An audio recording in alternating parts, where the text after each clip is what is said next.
Hola, ¿qué tal? Qué gusto saludarles por medio de nuestro canal de YouTube. Sean bienvenidos. Estamos transmitiendo desde el estudio 3 aquí en SICAP. Esta clase que vamos a tener para ustedes, esta clase que lleva como tema polarización y estabilidad de la temperatura en amplificadores clase AB. Sean bienvenidos, de verdad que es un gusto tenerlos aquí en su casa. Y bueno, esta clase que está a cargo del profesor, del ingeniero David López Escamilla, ya tiene todo preparado en su mesa de trabajo, en su computadora, para poder mostrarnos esta clase de amplificadores AB, que está muy interesante y que es la introducción al curso completo que vamos a tener de reparación de amplificadores de audio. Qué gusto tenerlos aquí en nuestro canal. Sean bienvenidos. Un abrazo a la distancia. Sabemos que se encuentran en diferentes países, diferentes estados de la República Mexicana. Es un gusto llegar hasta sus lugares. Un abrazo a la distancia. Bienvenidos a nuestro canal de YouTube, que es su canal, para que podamos beneficiarnos de estas capacitaciones que nos dan los ingenieros. Es un gusto tenerlos aquí. Doy entrada al ingeniero David López Escamilla para iniciar con esta masterclass sobre equipos de audio. Adelante, ingeniero. Estamos entonces dándole la bienvenida a esta nuestra clase que hemos preparado el día de hoy como una introducción al curso que se dará próximamente de este tema que es muy importante, que es el tema de amplificadores. El día de hoy hemos preparado con mucho gusto para ustedes una clase que va relacionada con algunos temas que durante los cursos que hemos dado hemos notado que causa un poquito de dificultad el poder comprender cómo opera una salida de potencia en clase AB con respecto a lo que es la polarización, es decir, la alimentación de la etapa, así como también cómo es que mediante algunas técnicas muy ingeniosas de estabilidad se puede controlar la temperatura de esta etapa para que se mantenga siempre en un nivel de temperatura estable, a pesar de que el nivel de señal que podemos variar con los controles de volumen, podamos bajar o subir la señal y mantener al amplificador bajo diferentes condiciones de operación. Sin embargo, la temperatura debe de mantenerse estable para que no se produzca un efecto indeseable que se llama desbordamiento térmico, lo cual lleva, por lo general, cuando no se controla adecuadamente, generalmente lleva a la destrucción de los transistores, que es el tipo de etapa que vamos a analizar, transistorizada, y los transistores pueden verse afectados, generalmente pues se dañan, se queman, se ponen en cortocircuito, y esto obviamente pues es una condición que se debe de cuidar desde el diseño de la etapa. Entonces, vamos a dar inicio dando una breve introducción. Los amplificadores que manejamos actualmente, y voy a referirme en particular a los amplificadores que se utilizan para equipos domésticos, en este caso para audio principalmente. Estos equipos pues pueden ser amplificadores, pueden ser bocinas amplificadas, pueden ser mini componentes, u otro tipo de productos relacionados, en este caso, al área de audio. Entonces, estos amplificadores que manejamos en la actualidad, nosotros los podemos clasificar básicamente en dos tipos básicos, que son los que generalmente llegan al taller de servicio. Entonces, en este caso vamos a restringir, ¿sí?, hablar de amplificadores en dos categorías básicas, que son los amplificadores análogos o analógicos, ¿sí?, y los amplificadores de funcionamiento digital. Dentro de esta gama, pues hay una gran variedad, ¿sí?, de cada uno de ellos, hay una gran variedad de diseños con diferentes características, diferentes propósitos, pero esencialmente, en la actualidad, los amplificadores análogos se han restringido, ¿sí?, la mayoría de ellos, a los amplificadores que se denominan de clase AB, en tanto que los amplificadores digitales, que son los que más frecuentemente en la actualidad llegan a los centros de servicio, a los talleres de servicio, Los amplificadores digitales generalmente pues son los de clase D, o también son los amplificadores digitales que trabajan bajo el concepto de PWM, o pulso de anchura variable, o pulso de anchura modulada. Estos son los tipos de amplificadores que generalmente llegan al taller. En esta clase hemos preparado específicamente para el caso de los amplificadores análogos de clase AB, que es el más común que llega al servicio. Los amplificadores de clase digital o de clase D son amplificadores que durante el curso que vamos a iniciar próximamente y al cual desde luego les hacemos la atenta invitación, ahí vamos a tratar con bastante amplitud esos amplificadores que son los que actualmente llegan con más regularidad al taller, porque es el tipo de amplificador que se diseña principalmente en las diversas compañías electrónicas, son las que están fabricando este amplificador, que presenta una serie de ventajas muy importantes con respecto a los análogos. Sin embargo, el amplificador análogo todavía llega al servicio, aun cuando ya la fabricación ha disminuido de esos amplificadores. En el mercado existen muchos que todavía están en operación y que eventualmente en algún momento se dañan y tienen que recibir servicio.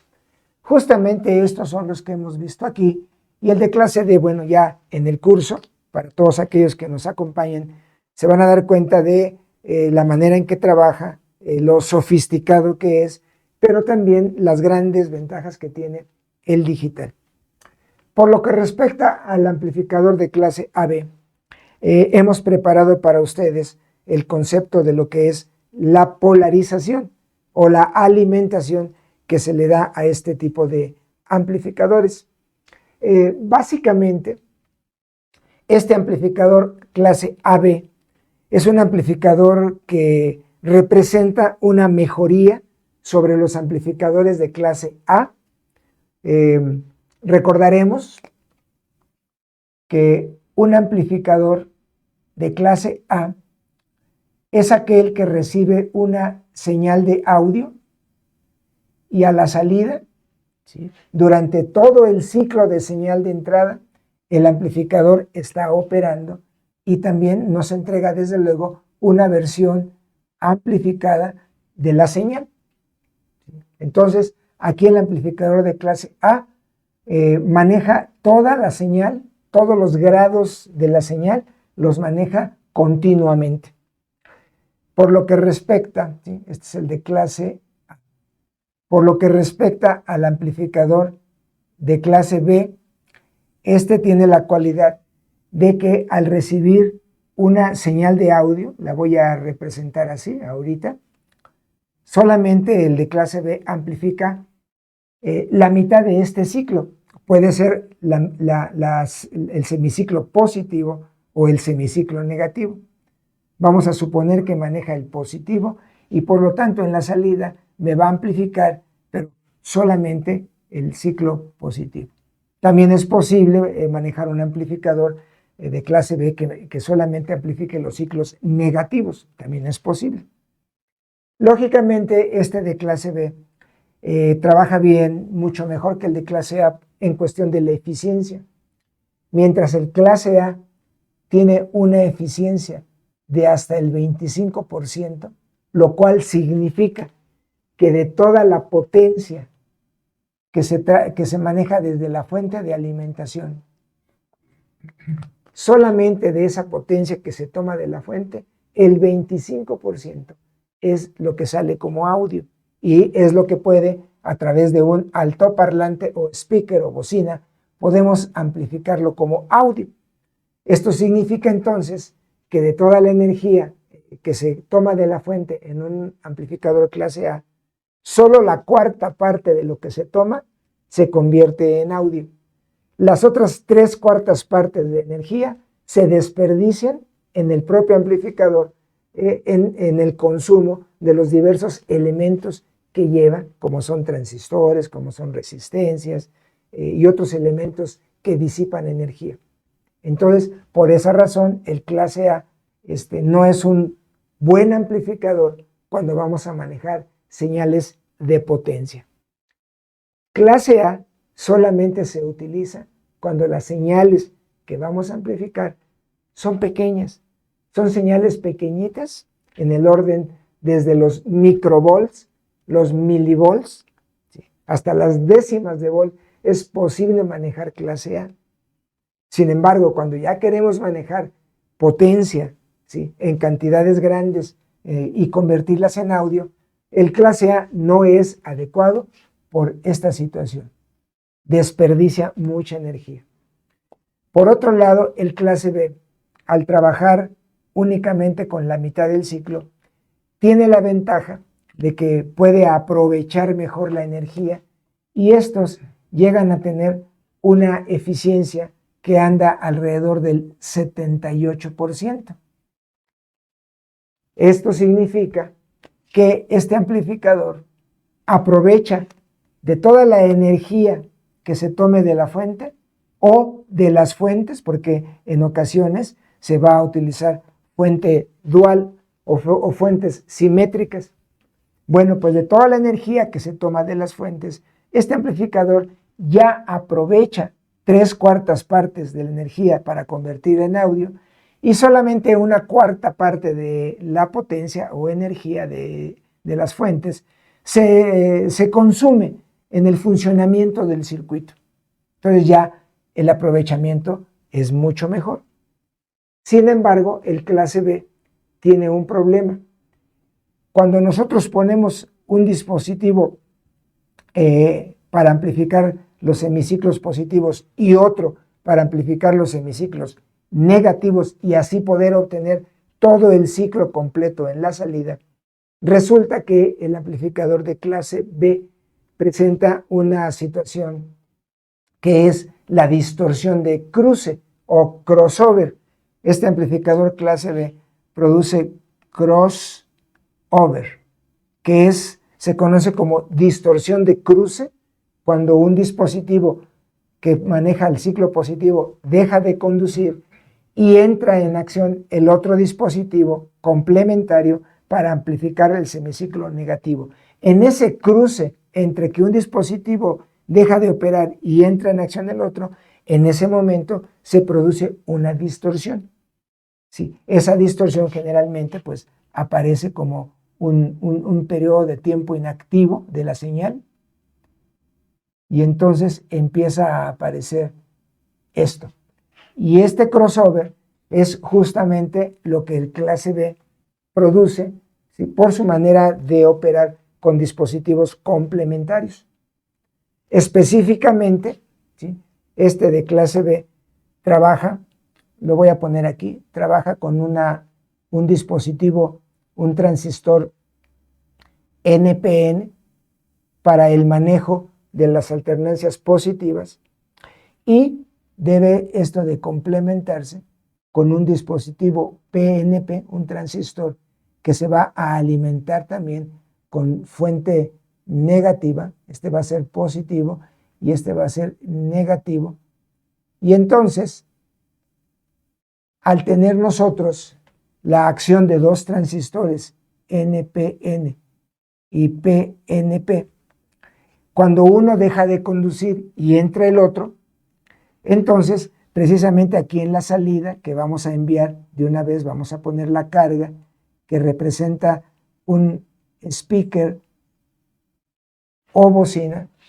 Entonces justamente en el momento en que uno conduce y el otro se corta o viceversa, esos son los puntos donde cuando un transistor deja de operar y va a entrar el otro, justamente hay un periodo de inactividad de señal. ¿Por qué hay inactividad de señal? Bueno, porque esta energía de esta parte inactiva es la que se utiliza para polarizar ya sea el NPN o para polarizar ya sea el PNP. Entonces, por esa razón, los amplificadores de clase B tienen ese gran problema. Ahora, la ventaja del clase B es que los transistores, mientras uno conduce, el otro está en corte, es decir, no conduce, está totalmente inactivo. Y viceversa, cuando se invierte la situación, el PNP conduce y ahora el que está inactivo o en corte es el NPN. Ese es el problema de clase B. Y ese problema se va a resolver sacando a los transistores del punto de corte, que es donde están en reposo, por decirlo así. Vamos a sacarlos del punto de corte y los vamos a meter a una ligera conducción. Y entonces aquí es donde vamos a empezar a describir precisamente lo que tenemos preparado para esta clase. Esto fue nada más de introducción. Vamos a borrar y vamos a entrar ahora a considerar la estructura que tiene el clase AB y cómo es que se va a polarizar. Bien, vamos a borrar.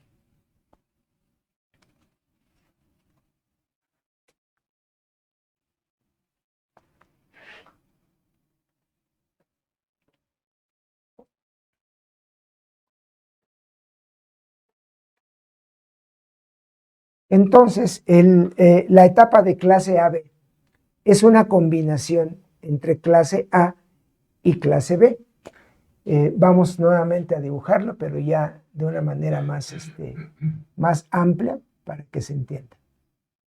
Aquí vamos a poner el transistor NPN, lo vamos a complementar con un PNP y vamos a poner aquí, representando estas líneas, las fuentes de alimentación, que por lo general son fuentes de tipo dual. Ponemos un ejemplo. Por ejemplo, vamos a manejar aquí 46 volts positivos y menos 46 volts para la fuente negativa. Aquí justamente donde se unen los transistores, los emisores, emisor, base y colector, igualmente para el PNP. Justamente aquí tenemos la salida. Esta salida la vamos a llevar directamente al elemento de carga, que en este caso es nuestro parlante. Aquí en la salida vamos a tener, cuando trabaje el NPN, tendremos las alternancias positivas y cuando trabaje el PNP vamos a tener las alternancias negativas.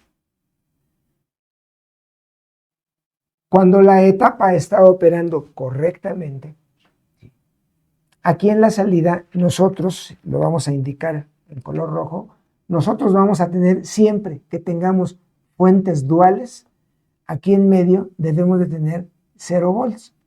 Esto es en virtud de que al estar ambos transistores conduciendo ligeramente, podemos pensar que entre colector y emisor del NPN, estos 46 volts ¿sí? aparecen completamente a través del transistor.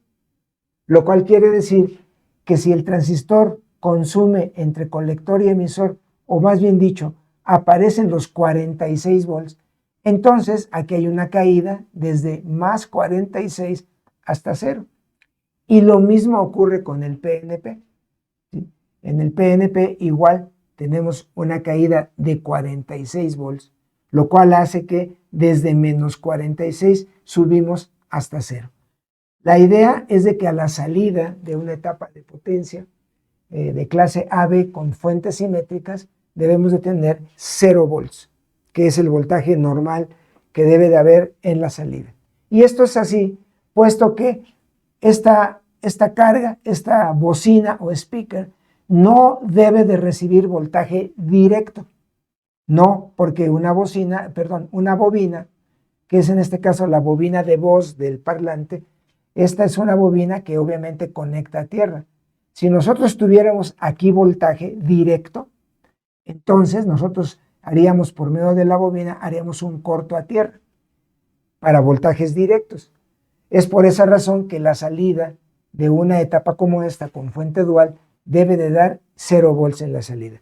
En caso de que por alguna razón la salida tenga voltaje directo, eso quiere decir que los transistores, ya sea el positivo, el NPN para alternancias positivas o el PNP para alternancias negativas, está desbalanceada la etapa y uno de los dos está conduciendo de más. Por lo tanto, eso obviamente debe ser un punto de partida para buscar dónde está el desequilibrio en esta etapa y poder ver quién es el que está operando mal. Obviamente puede ser que los transistores ya esté alguno dañado, es posible. Y eso obviamente pues tendremos que verificarlo revisando, probando los transistores para ver si están en óptimas condiciones. Bueno, para poder trabajar entonces en clase AB, estos transistores se deben de polarizar, ¿sí?, con una corriente de operación que fluye en este sentido. Esa corriente debe ser una corriente pequeña. Es una corriente pequeña que por lo general los diseñadores, los que calculan estas etapas, siempre van a tomar una corriente de trabajo, una corriente de reposo, que está entre el 1% hasta el 5%, ese es el criterio de diseño, del 1 al 5% de la corriente máxima que pueda fluir en alguno de los dos transistores. Corriente de colector máxima. ¿Cómo se puede lograr la corriente de colector máxima? Bueno, eso ocurre cuando alguno de los dos lo consideramos en saturación. Recuerden que un principio fundamental de una etapa de clase AB es que ambos transistores no entran en conducción simultáneamente. Mientras uno está conduciendo, el otro debe de mantenerse casi en corte, o viceversa. Si el de abajo está conduciendo, el que entra en estado de reposo o muy cerquitas del corte es el de arriba. Nunca conducen los dos igual al mismo tiempo. ¿Por qué? Porque eso haría que la fuente negativa hiciera casi una conexión casi en corto con la positiva. Y lógicamente, además de que va a dañar los transistores, eso va a hacer que la fuente de alimentación positiva o negativa, sus sistemas de protección se activen. Mínimamente se deben de fundir los fusibles que vienen a la entrada de la fuente.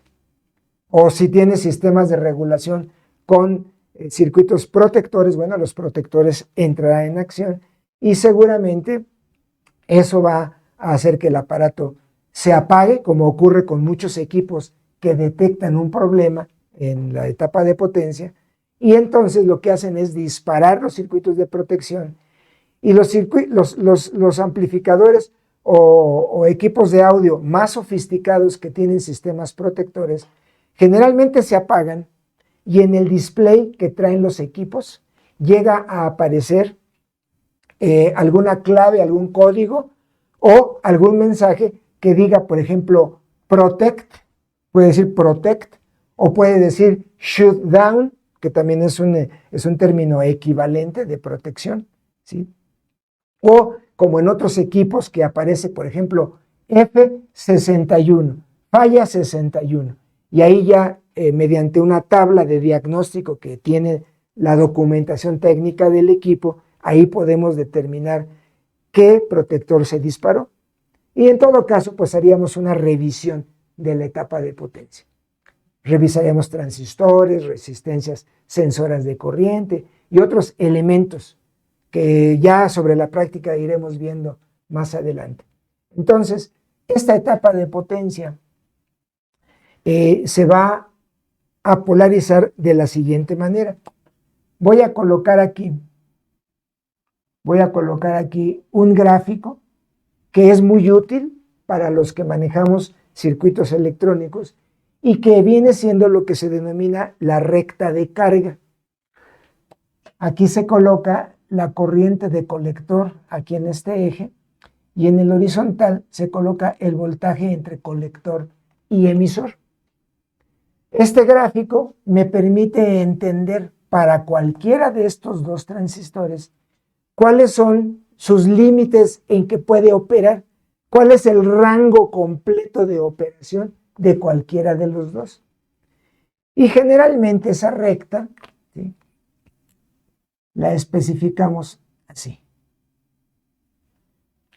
Decimos que en este punto, para cualquiera de los dos transistores, voy a centrar mi atención principalmente en el NPN, pero exactamente es lo mismo para el PNP.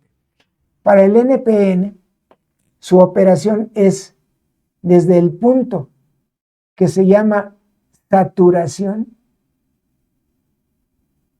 hasta el punto que se llama corte. Se les llama así porque podemos pensar que este punto superior, que se llama saturación, es un punto que se considera en donde el transistor tiene una conducción máxima conducción. ¿Y qué significa esto? Bueno, significa que ahí tendríamos la corriente de colector de saturación, que sería esta corriente de colector. Pero le pongo saturación para indicar que sería la corriente máxima que va a fluir por el transistor desde colector a emisor. Esa es la corriente máxima. Pero ese punto, además de indicarme la corriente máxima, me dice ese punto que el voltaje entre colector y emisor,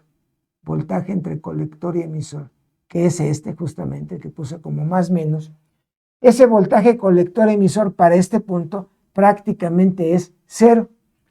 Entonces, este punto me dice que el transistor tiene corriente de colector, lo voy a ampliar aquí, corriente de colector en saturación máxima, y su voltaje colector-emisor aproximadamente es 0, sería este punto. Máxima corriente con mínimo voltaje. Ese es un extremo de trabajo de ese transistor. Ahora, durante esta recta, todos los puntos que se puedan manejar dentro de la recta son los diferentes puntos donde el transistor puede operar hasta llegar al otro punto extremo. En el otro punto extremo, vean ustedes que la corriente del transistor es ahora aproximadamente 0. Aquí la corriente ya bajó a 0 y solamente tenemos el voltaje. ¿Qué voltaje es el que tendría? Bueno, pues el voltaje que tendría es el máximo voltaje, ¿sí?, de la fuente que lo está alimentando, que es 46 volts. Entonces, en el otro punto extremo tenemos corriente 0, pero voltaje máximo. Y en el primero fue voltaje mínimo y corriente máxima. Entonces vean cómo aquí estamos manejando dos puntos de operación totalmente opuestos. Cuando un transistor trabaja en clase A, generalmente se coloca aquí en medio, donde tendríamos la mitad de la corriente de saturación y la mitad del voltaje en corte, que sería la mitad de la fuente. Por ejemplo, estando en este punto, el transistor tendría la mitad de la corriente de saturación y como voltaje colector emisor tendría la mitad del máximo voltaje, que en corte es de 46 volts, pero aquí a la mitad serían 23. Entonces ahí, por ejemplo, si el transistor trabajara en ese punto, diríamos que estaría en clase A. Sin embargo, una etapa de clase AB es una etapa donde el transistor, desde luego voy a borrarlo, porque de hecho eso nada más fue para recordar cómo ubicarlo en clase A. En realidad, para el clase AB, los transistores se colocan más o menos por aquí, muy cerquititas del corte, pero no en corte absoluto. Para ello, ese punto tiene una corriente pequeñita,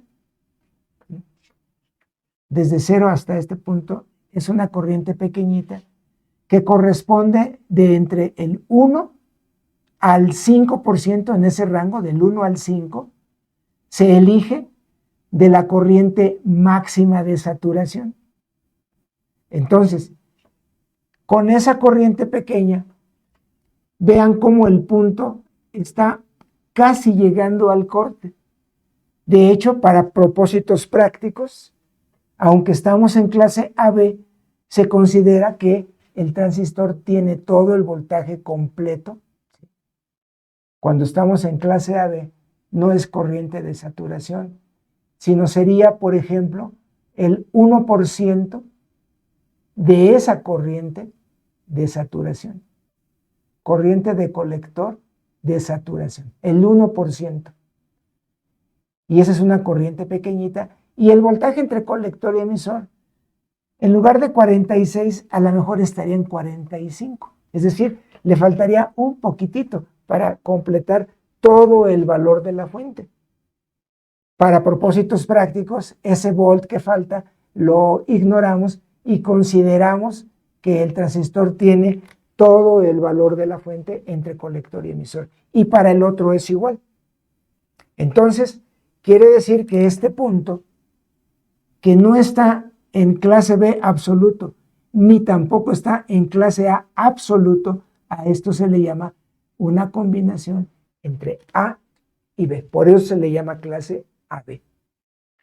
Esto quiere decir entonces que estando los transistores en funcionamiento, tienen una corriente pequeñita y tienen casi todo el voltaje de sus respectivas fuentes a través de ellos. De tal manera que entonces aquí en la salida tenemos 0 volts.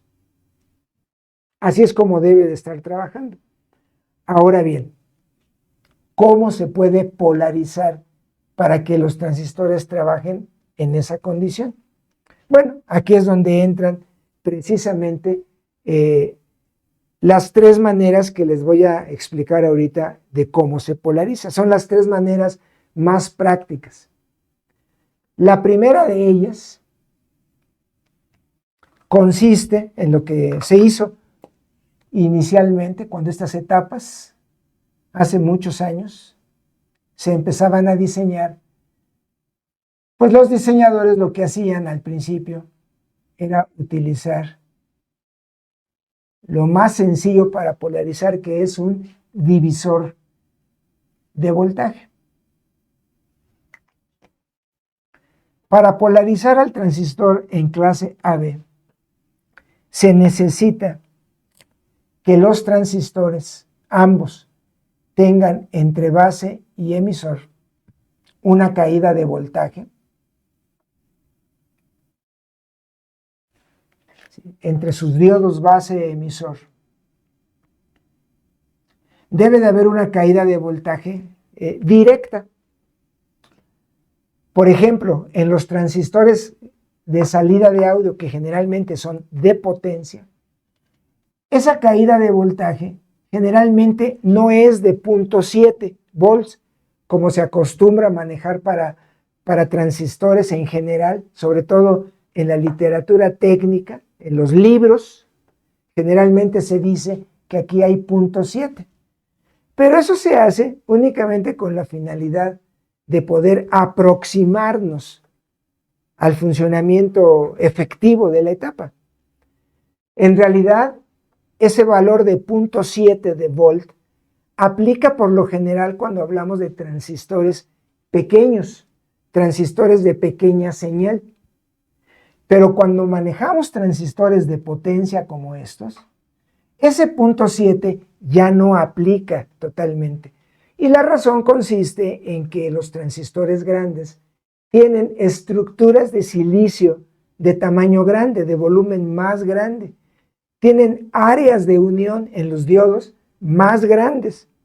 Por lo tanto, para transistores grandes, por ejemplo, con 0.5 de volt, es suficiente para poder polarizar las uniones base-emisor de cada transistor.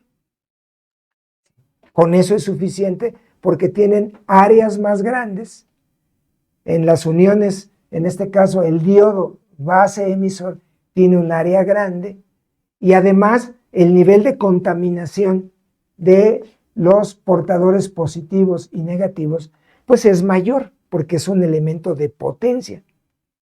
Entonces, ustedes deben de considerar siempre eso porque muchas veces cuando tienen una etapa de potencia de clase AB y ustedes miden las caídas de voltaje, se dan cuenta que es 0.5 e inmediatamente recuerdan que en los libros ustedes leyeron que los autores decían que era 0.7 y como que hay una discrepancia entre lo que dice el libro y lo que yo encuentro en la práctica.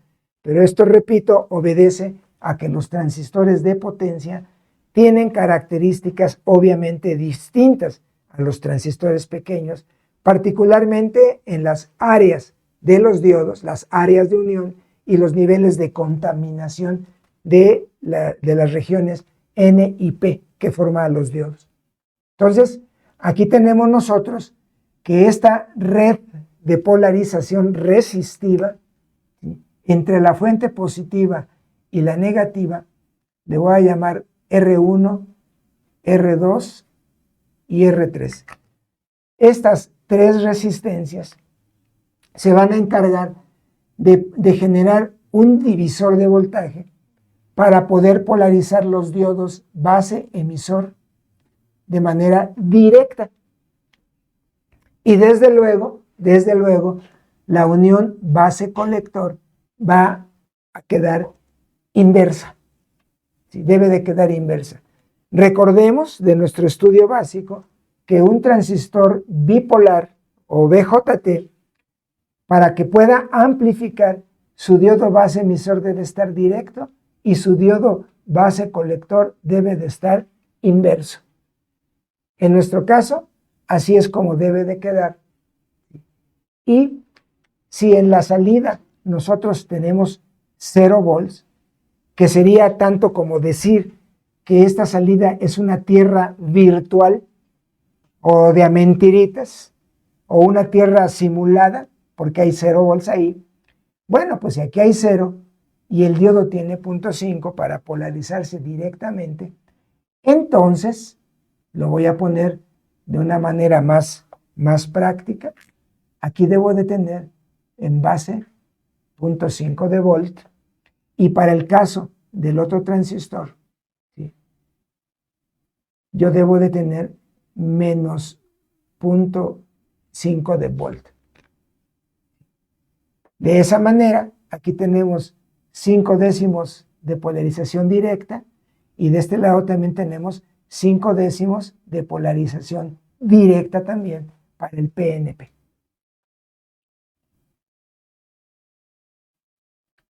Bien, esos voltajes lógicamente los va a proporcionar este divisor de voltaje resistivo, R1, R2 y R3.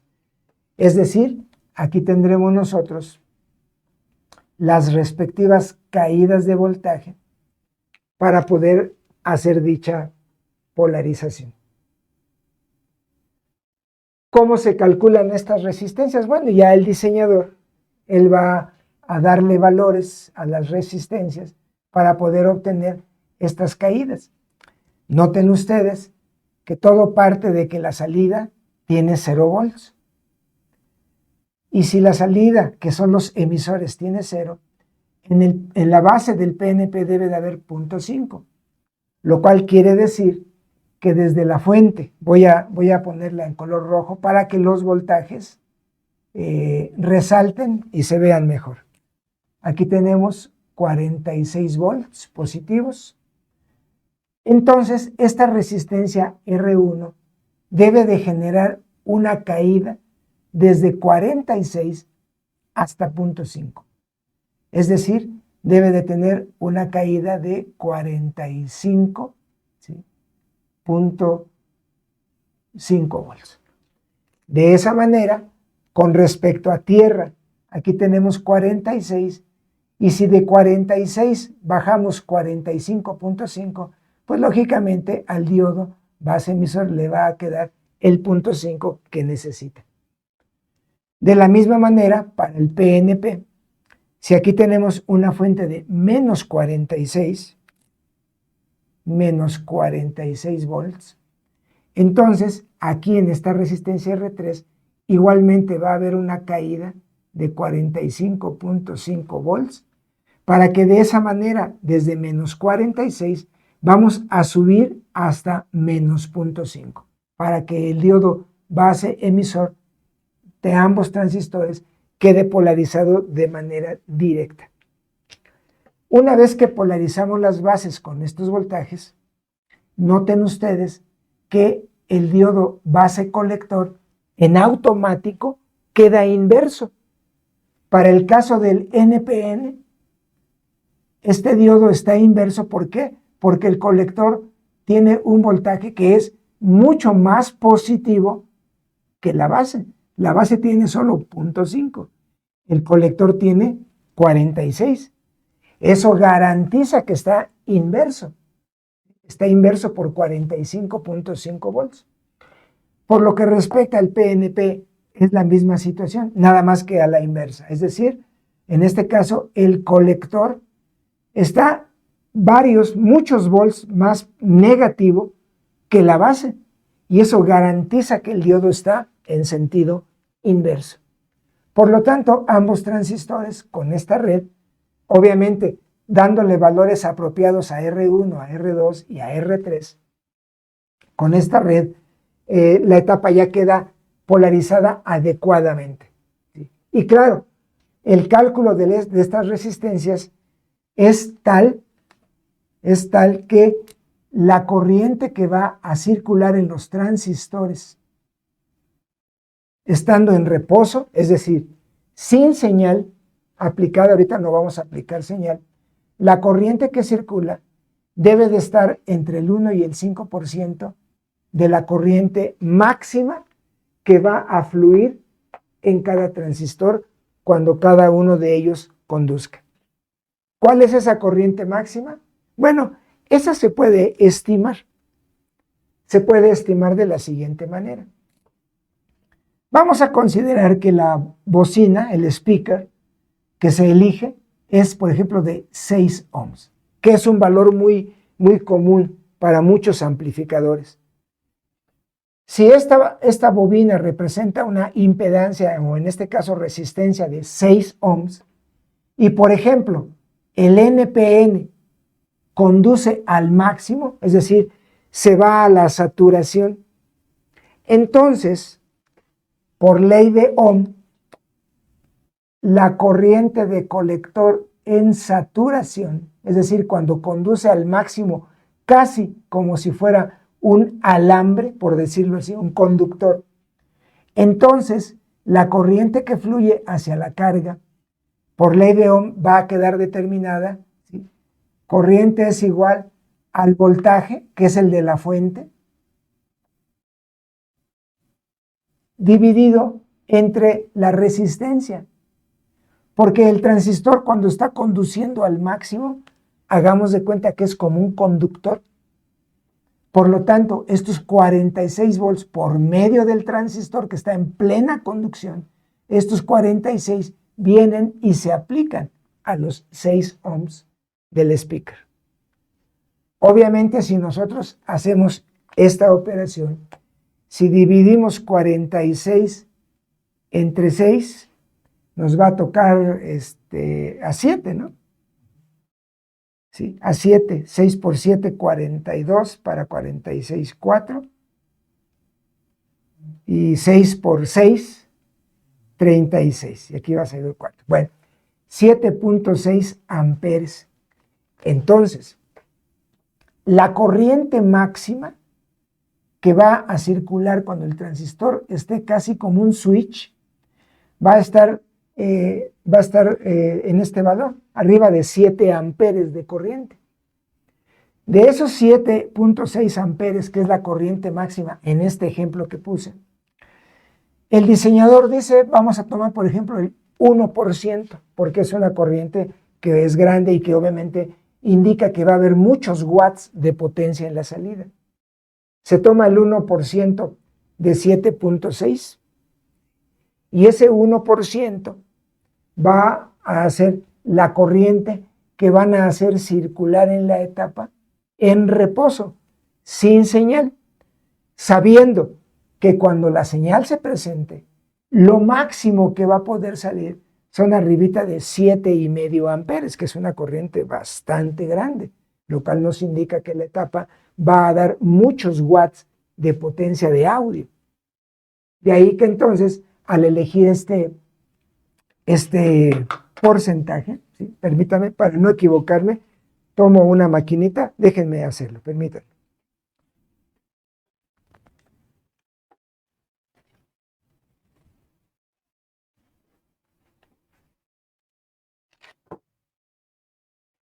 Mientras hacemos las operaciones, les invito a que si hay alguna pregunta, alguna duda, alguna aclaración, utilicen el chat que tenemos aquí para ustedes y por medio de ese chat pueden hacerme algunas preguntas que quieran aclarar.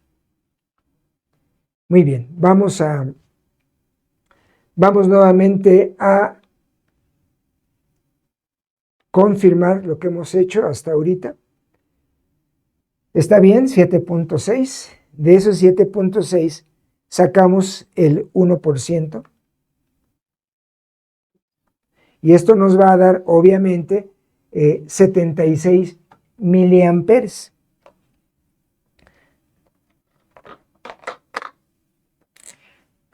Vamos a sacar el 1%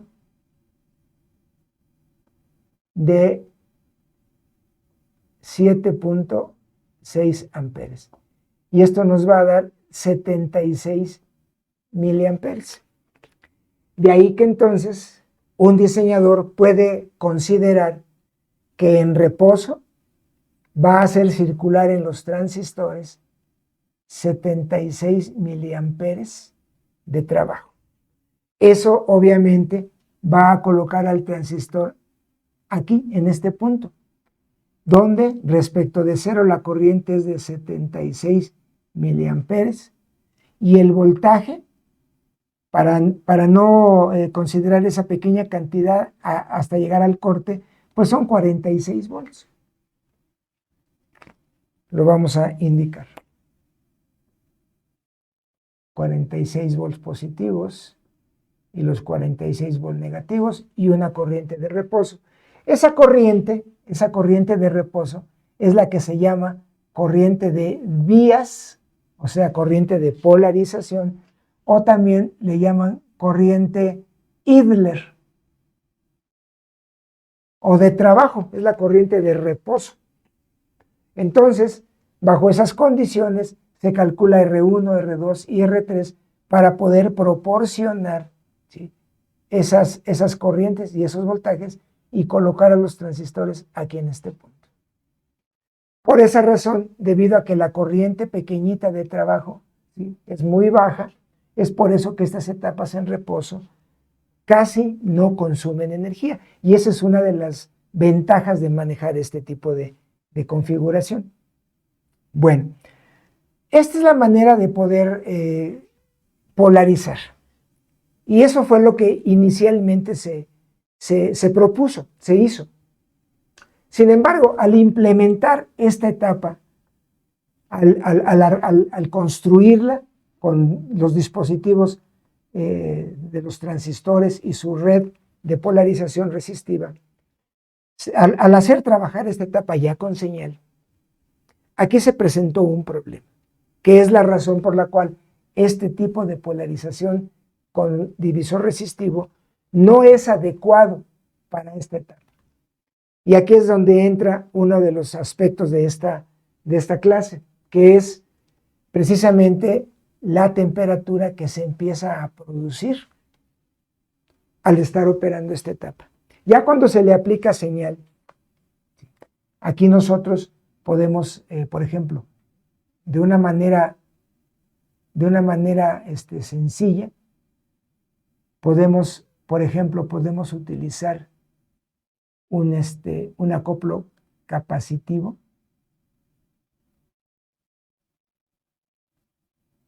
Y aquí podemos aplicar la señal que queremos amplificar.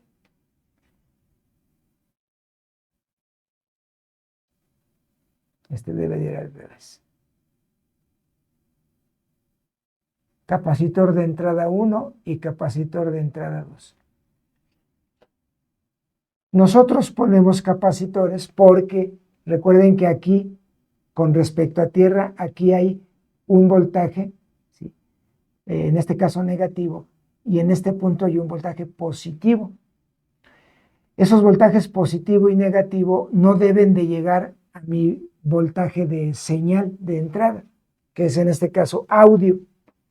No, porque esos voltajes positivo o negativo podrían dañar o podrían interferir, ¿sí? O podría perturbar el funcionamiento de mi fuente de señal.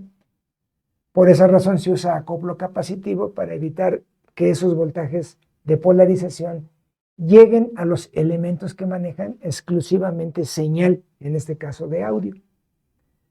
Por lo tanto, con estos capacitores acoplamos señal, hacemos trabajar a la etapa de potencia y esta va a trabajar y va a entregar ya el audio.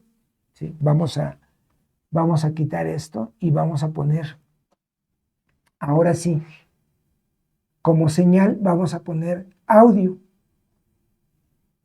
Y a la salida, obviamente, vamos a tener ese audio. Ya trabajando, los transistores pues van a empezar a conducir, ¿sí? De acuerdo al semiciclo positivo o negativo que le llegue a cada uno de ellos. Pero resulta que al conducir, al empezar a trabajar, va a presentarse el efecto de la temperatura.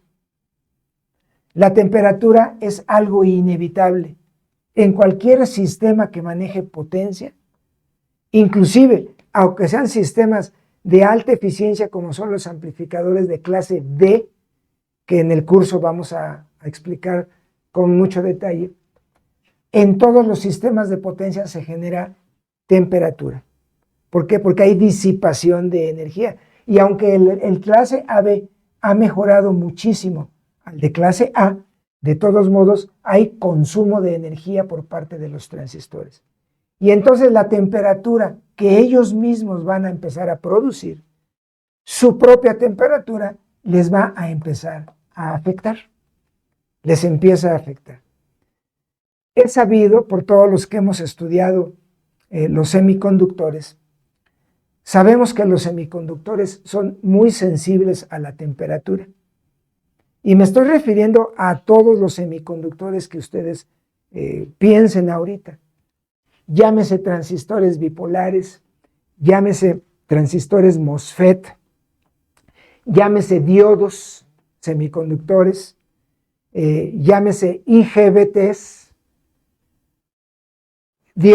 incluso los tiristores, DIACs, TRIACs, SCR y todos los dispositivos semiconductores y circuitos integrados en general que ustedes piensen ahorita, todos ellos se ven influenciados o afectados por la temperatura.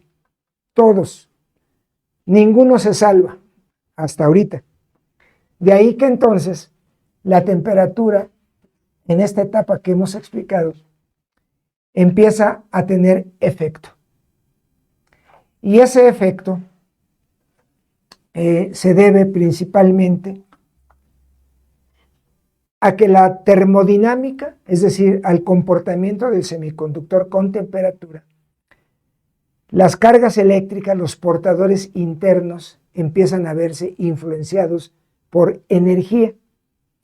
No hay que olvidar que la temperatura, a final de cuentas, es una manifestación de la energía. Por esa razón, cuando los transistores trabajan y se empiezan a calentar, cosa que es normal, la misma temperatura que ellos generan, esa misma temperatura principalmente afecta a los diodos base emisor, que están directamente polarizados. Los diodos que están inversamente, que son de base a colector, ellos no se ven influenciados más que en una en una porción mínima que puede ser ignorado. Los diodos inversos se afectan pero poquito y no perturban el funcionamiento del transistor. Pero los diodos que están directos de base a emisor, ellos sí se afectan en cantidades bastante apreciables. Voy a compartir con ustedes ahorita un poco de información con respecto a lo que ocurre con estos diodos. Entonces, ahorita vamos a pasar a ver la pantalla de la computadora que tenemos para ustedes, para poder compartir un poquito acerca de lo que ocurre con el diodo base emisor. ¿Sí? Vamos a pasar a la pantalla.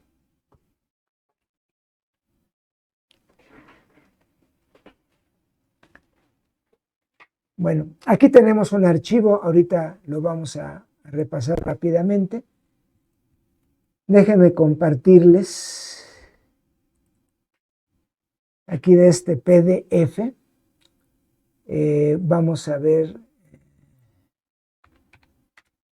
aquí está.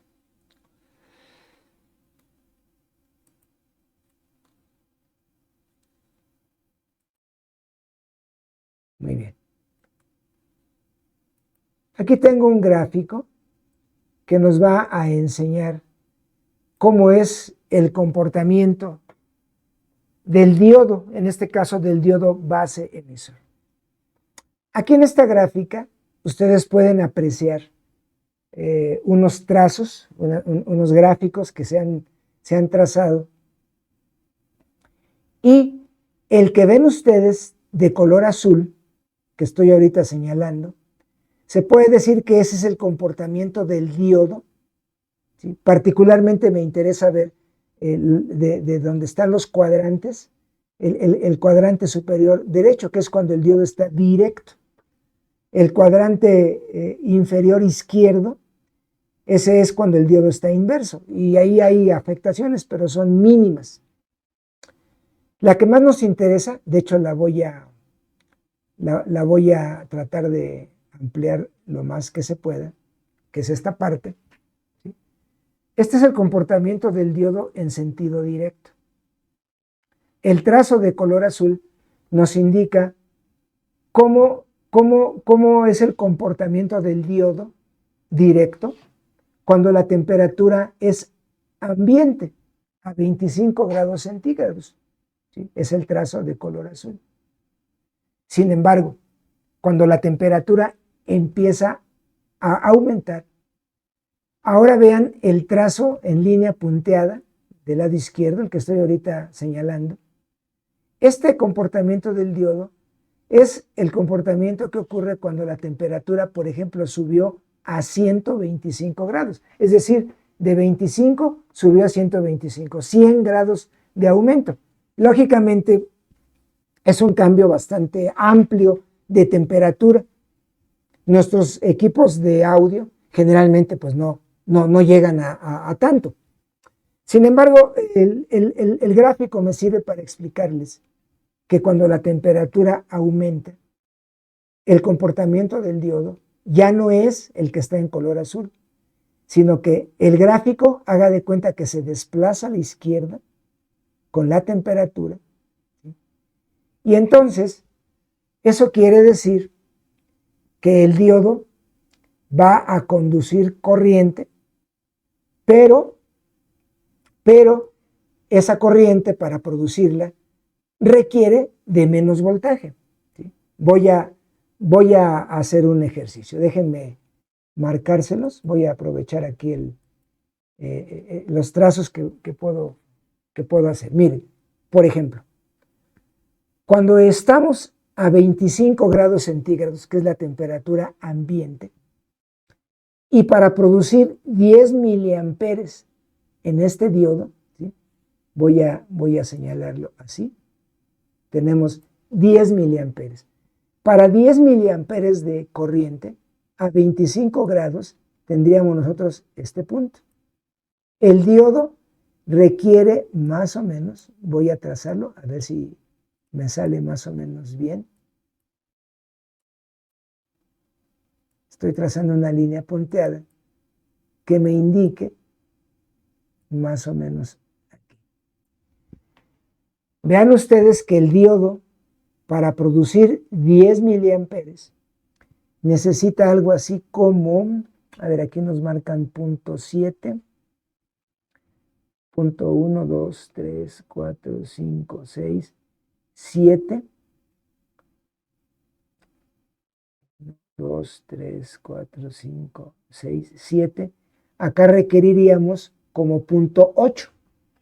Entonces vean ustedes que el diodo, cuando estamos a temperatura ambiente, con punto 8 aproximadamente, me va a dar 10 miliamperes de corriente. Ahí está. Sin embargo, cuando la temperatura ya aumentó, esos mismos 10 miliamperes, el diodo me lo va a producir ahora con este voltaje.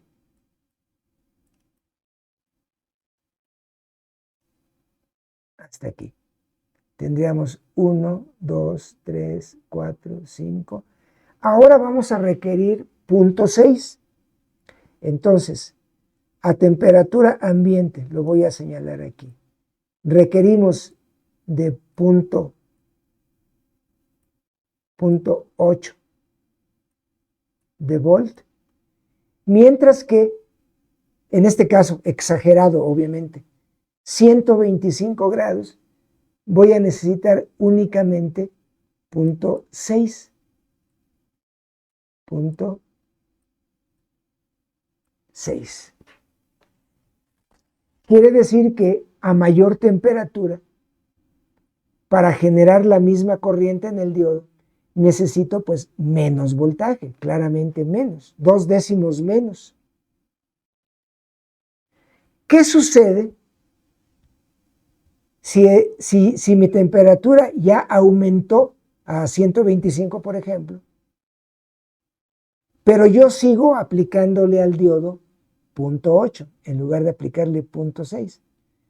Pues entonces lo que va a pasar es que este punto 8 me va a llevar a un nivel de corriente, voy a pensar que aquí intersecta. Vean lo que pasa. Si la temperatura ya aumentó y el diodo para generar la misma corriente necesita menos voltaje, pero yo le sigo aplicando el punto 8, entonces la cantidad de corriente producida va a ser sustancialmente mayor, ¿sí? El diodo me va a dar más corriente. ¿Por qué? Porque la temperatura ha hecho cambios en la estructura atómica del silicio, ha producido más, ha proporcionado la temperatura más energía, y entonces, como consecuencia, el diodo me está entregando mucha más corriente de la que debe de ser. Bueno, ahora pasamos al pizarrón y voy a explicar qué es lo que pasa con la etapa que ya estábamos explicando. Fíjense lo que va a ocurrir. Los diodos para funcionar necesitan punto 5. La temperatura, por el mismo funcionamiento, ya aumentó. Al aumentar estos diodos, al tener más temperatura, eso es energía. Por lo tanto, para producir las corrientes, ¿sí?, estos diodos, para que la corriente no se me afecte y siga yo teniendo en reposo 76 miliamperes, con temperatura ahora en lugar de punto 5, a lo mejor ahora necesitamos punto 4 para que los diodos sigan generando las mismas corrientes y los transistores se mantengan estables. Pero entonces la pregunta es, ¿quién va a producir ahora, en lugar de punto 5, quién va a producir punto 4 para polarizarlos? Resulta ser que con temperatura las resistencias ellas generalmente no cambian sus voltajes. Sus voltajes siguen siendo iguales, aunque la temperatura haya aumentado en los transistores. Entonces quiere decir que las resistencias van a obligar a los diodos base emisor, en lugar del punto 4 que ahora necesitan, lo van a seguir obligando a tener punto 5. Entonces recuerden, la temperatura hace que para que la corriente se mantenga en su nivel, debo de bajar de punto 5 a punto 4. Pero las R's insisten en poner punto 5 porque así fueron diseñadas y ellas no cambian. Ellas van a seguir aplicando el punto 5. Como consecuencia de ello, estos diodos, ¿sí?, van a generar más corriente de base, más corriente de emisor y por lo tanto más corriente de colector. Y entonces estos 76 miliamperes ya no van a estar estables. Por la temperatura, ahora a lo mejor circulan, ¿qué le diré? 90. Igual ocurre para el otro transistor, porque por lo general los transistores de salida son transistores que se denominan matched en inglés o apareados en español, es decir, transistores con características muy similares. Por esa razón, este cambio de corriente se da en los dos y estos voltajes que la red resistiva está aplicando, pues esos voltajes se van a mantener estables, aunque el diodo ahora necesita menos. Al tener más corriente, es lógico que se van a calentar más. Y al calentarse más, los diodos base emisor van a necesitar menos voltaje. Pero las resistencias siguen aplicando lo mismo. Eso incrementa las corrientes de base, incrementa las de colector, las de emisor, todo aumenta. Aumenta el calor. Los diodos requieren menos voltaje, pero las resistencias siguen aplicando lo mismo. Entonces, va a llegar un momento en que estas corrientes van a crecer a valores grandes. Los transistores, cuando se manejaban estas etapas así, los transistores después de un rato, sin señal, porque esto era incluso sin señal, los tocaba el técnico, el ingeniero tocaba los transistores de la etapa y estaban calientes. Y decían, ¿cómo se van a calentar si ni siquiera estoy aplicando señal? Pero es que esta red resistiva no es la adecuada porque obliga a los transistores a tener más voltaje en los diodos directos, más corriente se genera, más temperatura y así. Esto va a aumentar hasta que los transistores llegan a un punto, después de un rato de estar así, llegan a un punto en que no soportan más porque tienen ya una corriente muy grande. Además, el voltaje en ellos es grande también. Los watts de potencia se acumulan y llega un momento en que se dañan. El calor funde las uniones base emisor y base colector. Se ponen en corto. Si se ponen en corto, hacen que las fuentes fundan sus fusibles de la fuente, si es que lleva fusibles, por supuesto, y si no lleva fusibles, pues esto se va a empezar a quemar. Y obviamente llegamos a la conclusión de que esta red R1, R2, R3 no es adecuada. ¿Por qué? Porque la red resistiva no se adecua, no se adapta a lo que los diodos van necesitando según la temperatura. Esto obviamente tenía que corregirse. Y es cuando entra, ¿sí?, entra en acción ahorita la segunda forma de polarizarlo para poder estabilizar la temperatura y la conducción de los transistores. Aquí lo que se requeriría, lo que se requiere, es que esta R2, que es la que a final de cuentas polariza estos dos diodos sea sustituido por elementos que puedan modificar igualmente su voltaje a manera de poder darle a los diodos base emisor lo que ellos requieren para poder operar. Entonces, estos diodos son los diodos de compensación de temperatura. Vamos a llamarle diodo 1 y diodo 2. O en otras palabras, esta red de polarización para los transistores ahora es una red que también es sensible a la temperatura. ¿Por qué? Porque el diodo 1 y el diodo 2, los diseñadores los escogen para que las características de cada uno de ellos sea apareado, o sea, aparee, o sea, similar a los diodos base emisor de cada transistor. Estos diodos 1 y 2 son diodos que deben de estar sometidos a la misma temperatura de los transistores.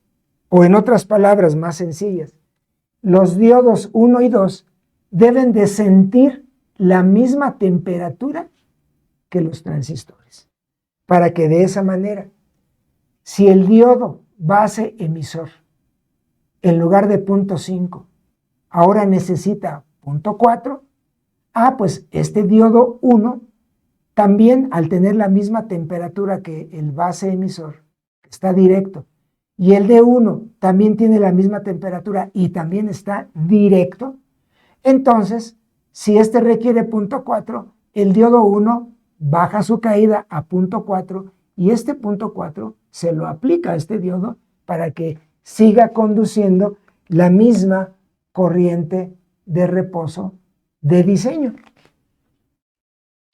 Y lo mismo ocurre para el PNP. Si por temperatura, en lugar de 0.5, ahora necesita 0.4, pues el diodo 2, él también va a bajar su caída a 0.4 y se la va a ofrecer al diodo para que él siga con la misma corriente estable y no se empiece a desbordar, ¿sí? Obviamente esto se llama desbordamiento térmico. En inglés le ponen thermal run away. Desbordamiento térmico, ¿sí? Cuando no hay estabilidad. Entonces, con diodo 1 y diodo 2 podemos ya mantener estable la temperatura y aunque los transistores estén ya con señal y empiecen a trabajar, los diodos van a siempre a ofrecer a los transistores la polarización adecuada para que las corrientes por temperatura no se desborden, sino que se mantengan siempre estables. Y aunque la etapa se va a calentar, su temperatura, aunque la etapa esté trabajando con máxima señal, es decir, con máximo volumen del equipo, la temperatura de los transistores se va a mantener estable. Sí, va a estar caliente, sobre todo cuando le subimos casi todo el volumen o todo, va a estar caliente pero estable.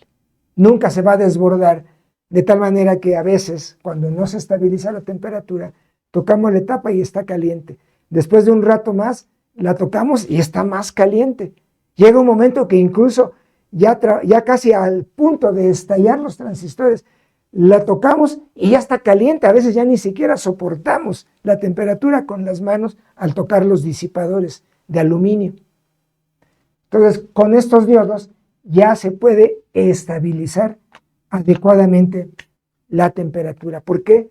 Porque los diodos ahora son los que polarizan los diodos base emisor y lo que requieran los diodos de base emisor, eso el diodo 1 y diodo 2 lo va a proporcionar adecuadamente a los dos y los va a mantener estabilizados.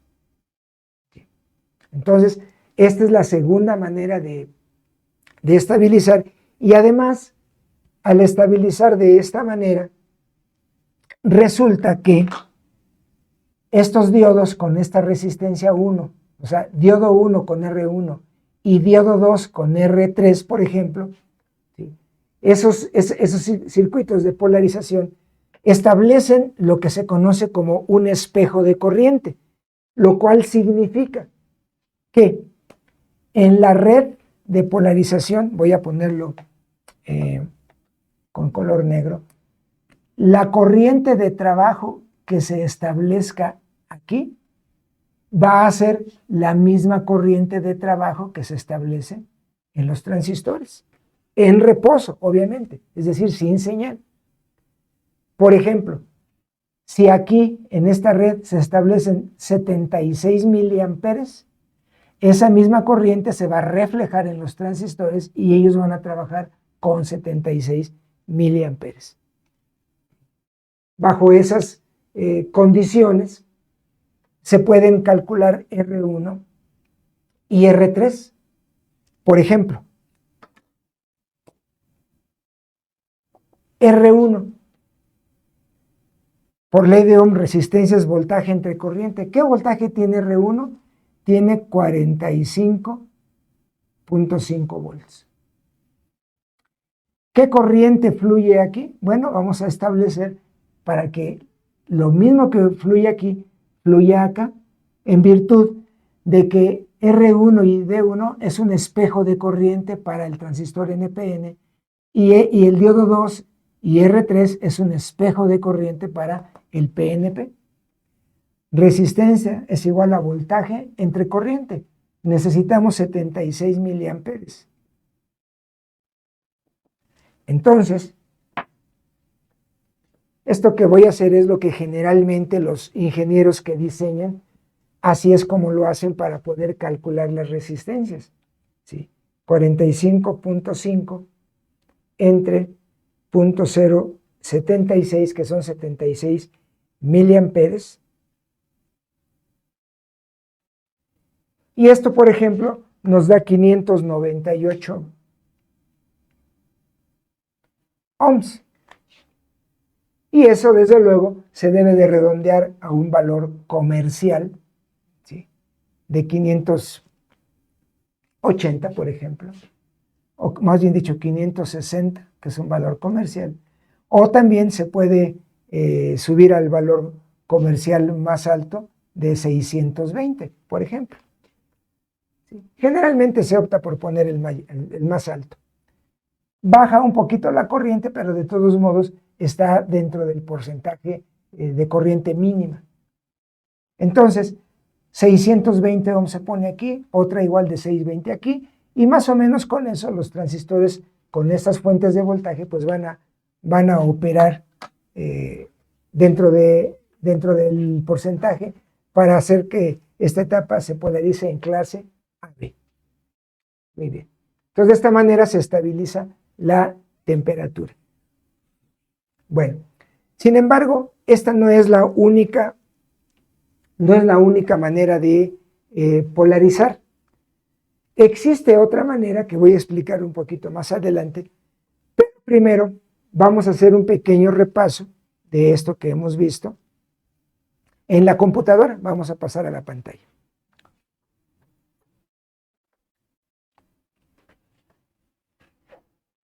Antes de quitar este gráfico, aclaramos que de la misma manera en que con mayor temperatura el diodo hace que su gráfica se desplace a la izquierda, también ocurre lo contrario.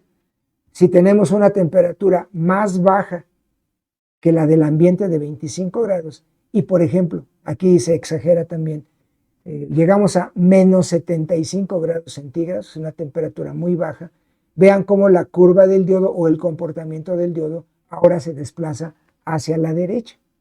Y aquí ocurriría lo contrario. Para mantener los mismos 10 miliamperes, ahora necesito al diodo aplicarle más voltaje. Entonces, este es el comportamiento en general de un diodo semiconductor. Y repito, este efecto de temperatura le afecta a otros dispositivos semiconductores. Muy bien. Ok. Vamos a cerrar esto. Y ahora sí, vámonos al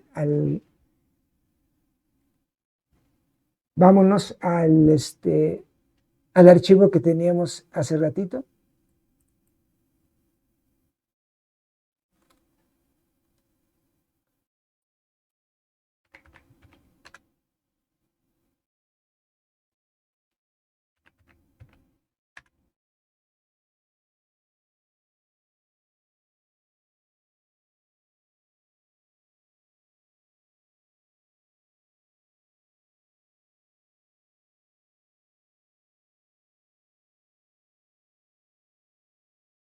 Aquí tenemos un repaso.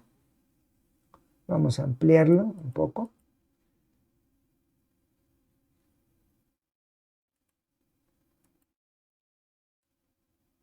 Aquí tenemos un repaso de lo que es clase B. Aquí podemos ver un transistor que está precisamente polarizado en el punto de corte, lo cual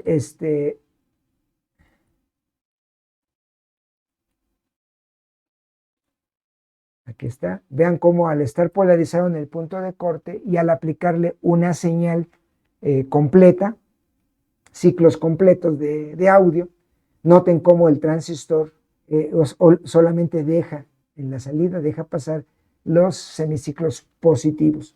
¿Sí? Eso es trabajar en clase AB, perdón, en clase B. Después viene lo que viene siendo o lo que se denomina el push-pull, que es la combinación de un transistor NPN con un PNP. Sin embargo, antiguamente, hace mucho tiempo, las salidas de potencia en clase B pues manejaban transformadores. Aquí tienen ustedes un ejemplo del manejo de una etapa con transformador. Obviamente eso ya no se usa en la actualidad porque los transformadores pues son elementos indeseables por el volumen, el peso, el costo y los defectos que tiene el manejar transformadores. Desde luego, una de las ventajas de manejar transformador, como en este caso, para la salida de potencia, es que los transistores podían ser de la misma polaridad. Los dos son NPNs. Eso se debe a que el propio transformador, al tener el tap o derivación central, podía provocar la inversión de fase de las señales, ¿sí?, desde el transformador, sin necesidad de que los transistores sean de polaridad opuesta. Bueno, eso era en la antigüedad, pero eso realmente ahorita ya no nos interesa, sino lo que nos interesa es esto, lo que se denomina, aquí en el texto arriba dice que son transistores en simetría complementaria, es decir, un NPN con un PNP. Y aquí se nos indica una salida en clase B con transistores complementarios, donde un transistor Q1 conduce, mientras que el otro se mantiene off, que significa apagado, se mantiene en corte, mientras el otro conduce, al aplicar la señal de audio, obviamente. Y bajo esas condiciones, el ciclo de entrada, que tiene tanto el semiciclo positivo como el negativo, hace que al conducir Q1 solamente entrega el semiciclo positivo. Sin embargo, ahora cuando se invierte la situación, entra el semiciclo negativo y ahora conduce el PNP y nos entrega ahora el semiciclo negativo en la salida. Esto nos indica que la etapa de potencia en clase AB no invierte la fase de la señal. Y de hecho, recordaremos que esta etapa de potencia ya no tiene amplificación de voltaje, ¿sí?, solamente amplifica corriente. Bien, vamos a continuar. Aquí viene el efecto de crossover o de distorsión de cruce, donde les comentaba yo al inicio de la clase, les comentaba que debido a que la señal misma debe de polarizar a los transistores, pues ahí hay una pérdida de señal que genera, por supuesto, estos espacios donde no hay señal y que representa distorsión de cruce, que es cuando un transistor deja de operar y entra en acción el siguiente, la misma señal de entrada polariza el diodo y por esa razón hay pérdidas y por lo tanto hay distorsión.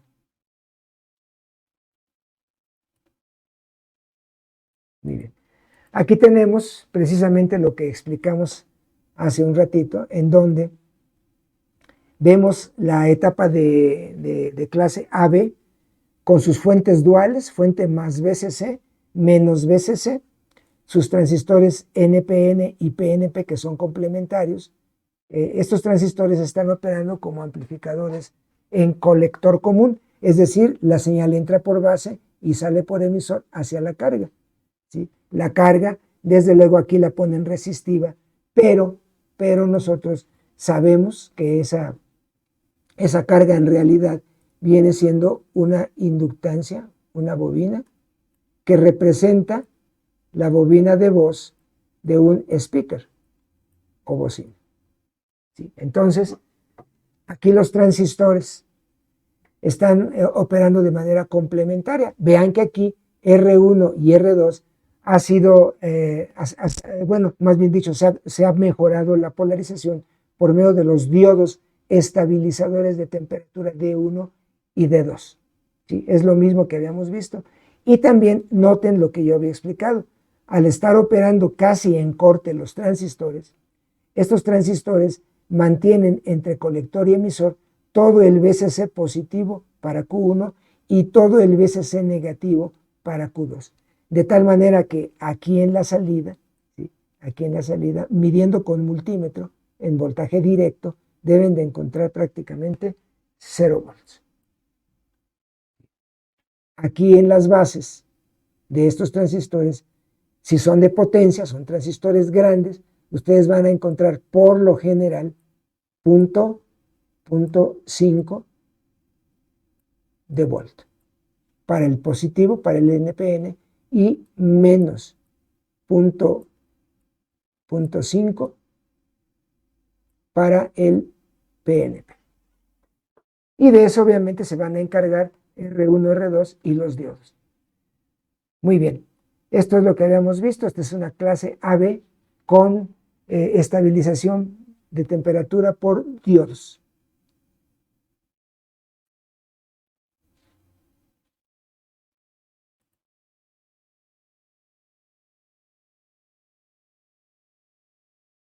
Bueno, aquí están hablando nuevamente con transformador. Eso no lo vamos a ver, no es ahorita en este momento de nuestro interés.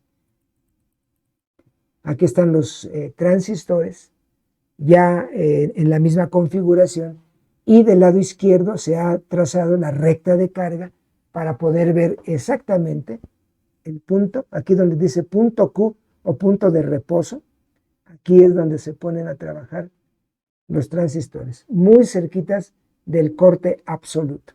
Y esa es la corriente de colector de reposo. Y desde luego también eso representa el voltaje colector emisor de reposo. Muy bien.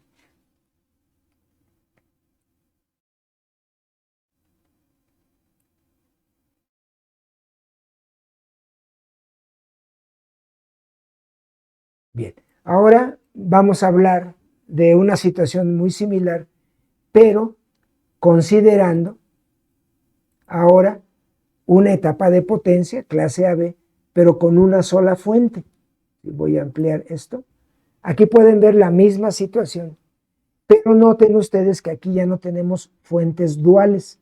Aquí tenemos solamente una fuente, una sola fuente de polarización, que es en este caso la fuente positiva. También podría ser la negativa. Sin embargo, lo más común es que se use una sola fuente, más VCC. Por ejemplo, si esta fuente, la voy a marcar, si esta fuente fuera igual, por ejemplo, a 24 volts, entonces ahora resulta que la etapa va a tratar de trabajar igual, teniendo una simetría. Pero ahora va a resultar que estos 24 se van a dividir en dos partes. La mitad de 24, es decir, 12 volts, es lo que va a caer en Q1 entre colector y emisor. Y la otra mitad de estos 24 va a caer obviamente en el otro transistor. Aquí otra vez son 12 volts más menos. Esto quiere decir que en una etapa de potencia clase AB con una sola fuente, el voltaje se divide por mitades.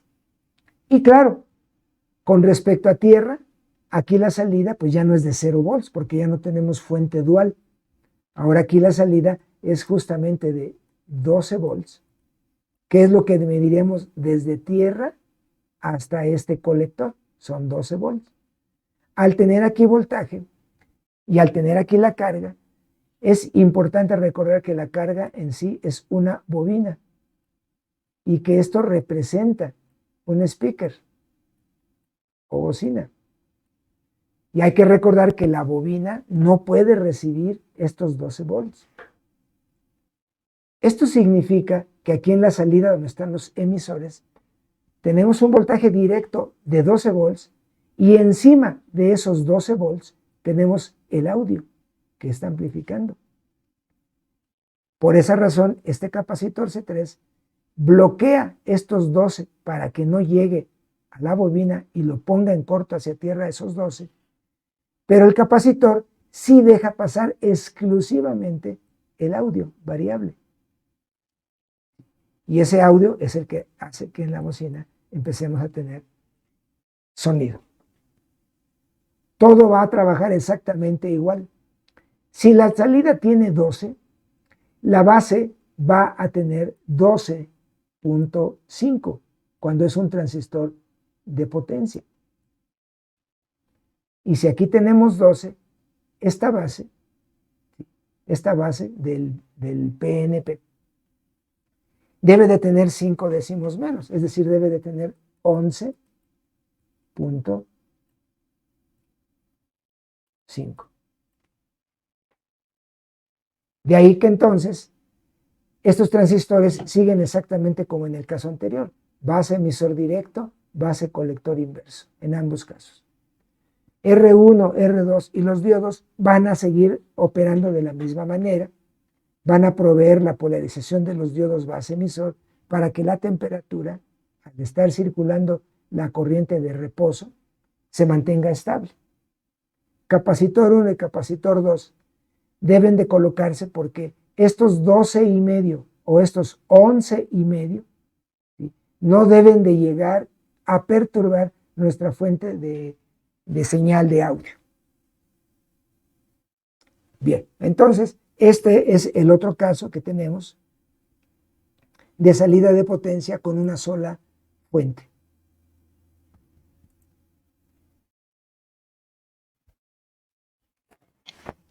A ver, permítame un momentito, por favor.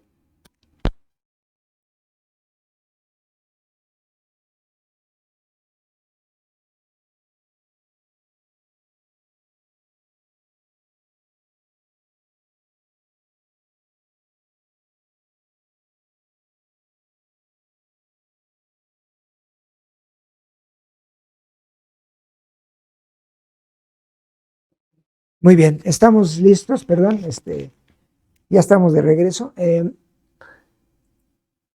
Esto que tenemos aquí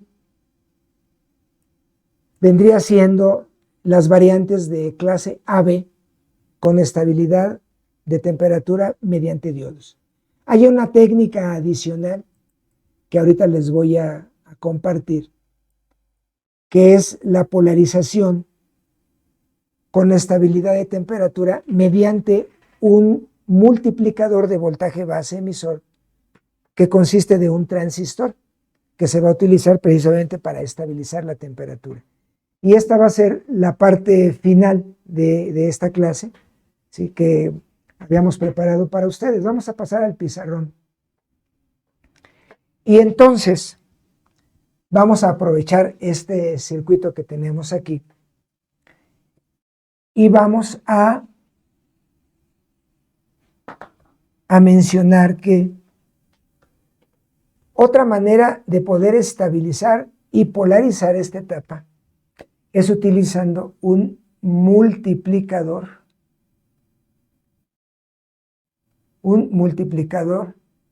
de voltaje base emisor. Aquí lo que nos interesa para estabilizar la temperatura es que si los diodos base emisor de cada transistor por temperatura deben disminuir su voltaje de su polarización directa base emisor, ya vimos que con diodos pues se puede lograr ese propósito. Pero hay un circuito que todavía es más efectivo en poder controlar esta temperatura y consiste en utilizar un transistor, en este caso un NPN, y este transistor vamos a configurarlo, lo vamos a conectar de manera de manera que pueda hacer que el voltaje base emisor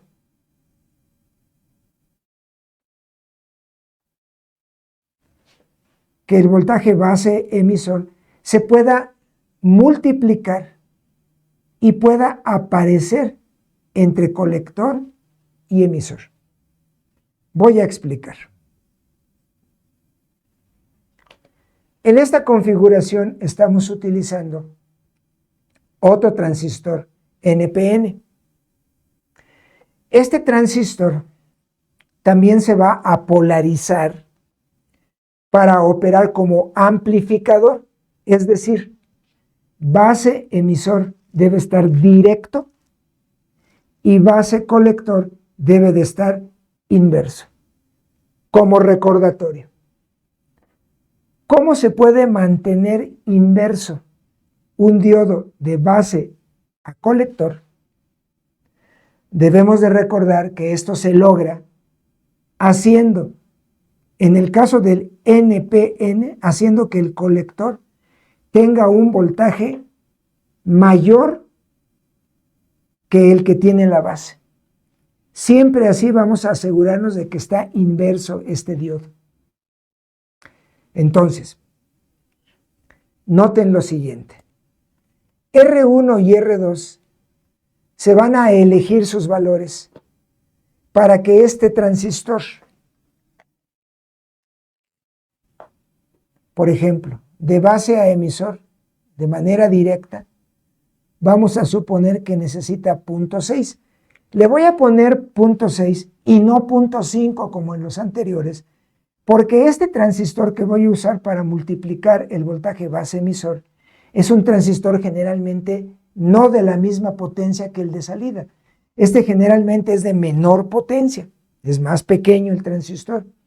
Por lo tanto, entre base y emisor va a requerir un poquito más de voltaje, un décimo más, por ejemplo, que lo que requiere los de potencia. O incluso si uso un transistor más pequeño todavía, entonces a lo mejor sí podría yo utilizar el 0.7. Sin embargo, para ser más reales, de acuerdo a lo que ocurre en la práctica, le voy a poner 0.6. Entonces, diodo base emisor, 0.6 y está directo. Diodo base colector, este va a estar inverso. ¿Por qué? Porque si con respecto a emisor medimos la base, tiene 0.6. Para que el colector esté inverso respecto a la base, aquí en el colector, pues debe de haber más de 0.6. Deberá de tener 1 volt, volt y medio, 2 volts, o ya eso ya va a depender del diseño. Pero lo importante es que el colector va a ser más positivo que la base. Ahora bien, vamos a suponer, ¿sí?, como ejemplo, que R2 tiene un valor de 1 kilo. 1 kilo ohm, R2. Quiere decir esto que en este kilo ohm tenemos 6 décimos de volt a través de la resistencia. ¿Por qué? Porque R2 está en paralelo con el diodo base emisor. Y si el diodo base emisor tiene 0.6, la resistencia R2 también tiene 0.6. Eso, desde luego, provoca que aquí haya una corriente. ¿Sí? Esa corriente, ¿sí?, vamos a calcular esa corriente, es la corriente de R2. Corriente es igual al voltaje, 0.6, entre la resistencia de 1 kilo. Esto quiere decir que aquí va a fluir 0.6 de miliamper. 0.6 de miliamper. Bueno, los transistores que se manejan para este propósito de multiplicar el voltaje son transistores que tienen una beta, ¿sí?, una ganancia generalmente grande. Por ejemplo, una beta de 150. Eso quiere decir que entonces la corriente de colector va a ser 150 veces más grande que la de base. O lo puedo ver a la inversa. La corriente de base va a ser 150 veces más pequeña que lo que fluye en colector. Bajo esas condiciones, entiendo que la corriente de base, entonces, con una beta grande, la corriente de base es pequeña. Y en un momento dado, yo puedo ignorar, para propósitos de calcular rápidamente este circuito, yo puedo ignorar esta corriente de base, que es pequeñita. Y puedo hacer de cuenta que este 0.6 de miliamper también fluye a través de R1.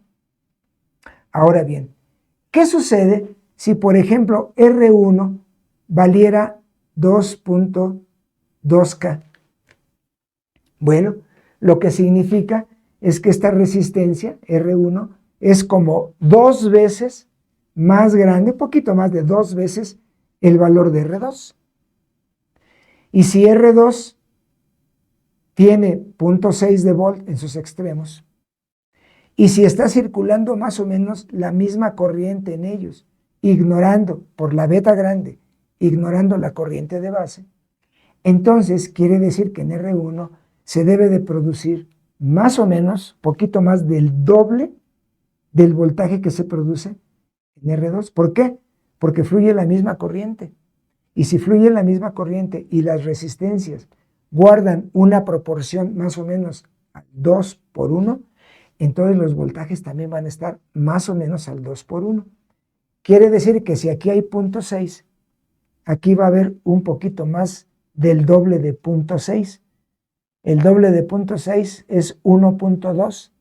Le podríamos poner 1.3.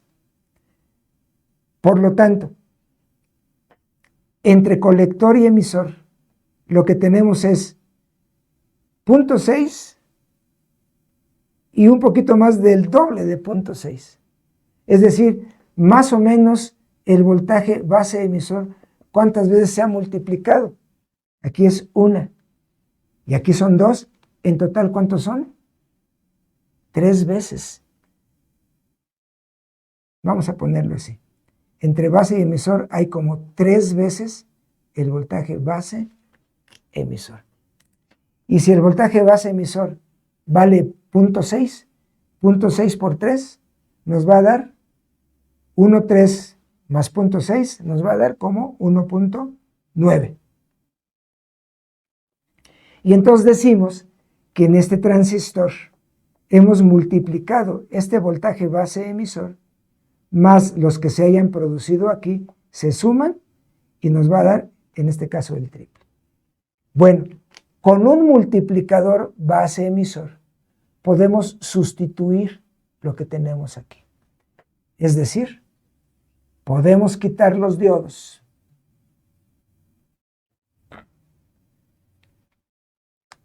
Podemos colocar aquí un transistor NPN. Podemos colocar aquí una resistencia,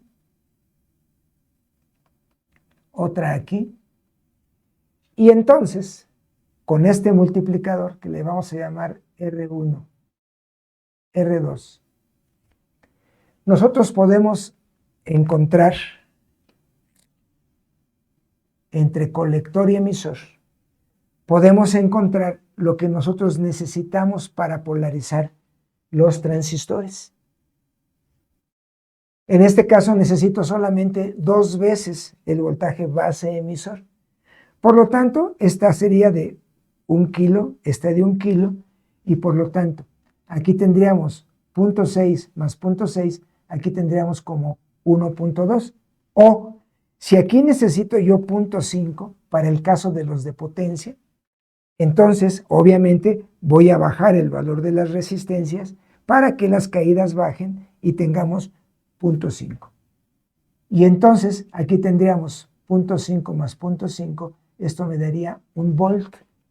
Y con este volt, la mitad de este volt polariza este diodo base emisor y la otra mitad del otro volt polarizaría a este transistor.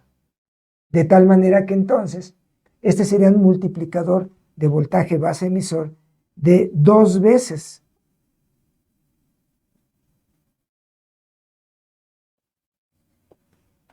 Y más o menos tendríamos, si esto lo ajustamos a 0.5, tendríamos nosotros aquí 0.5 y 0.5 sería 1 volt. Y eso polariza a la salida de potencia. La ventaja de utilizar este multiplicador es que este transistor es todavía más sensible que los diodos que habíamos puesto. Y es lógico, los diodos no amplifican, pero el transistor sí tiene capacidad de amplificación. Cuando la temperatura afecte al transistor NPN y al transistor PNP, los voltajes de los diodos bajan, pero resulta que la temperatura también va a afectar a este multiplicador y el voltaje base emisor también va a bajar. Es decir, baja el voltaje de R2, pero también baja el de R1 y en total el voltaje colector emisor disminuye para aplicar menos voltaje y mantener la salida estable.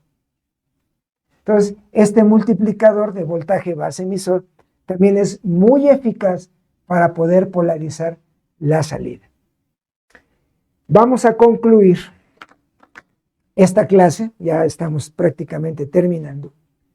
Vamos a concluir recordando que hay etapas de potencia que todavía mejoran, ¿sí?, el funcionamiento. ¿Sí? Voy a borrar un poquito aquí.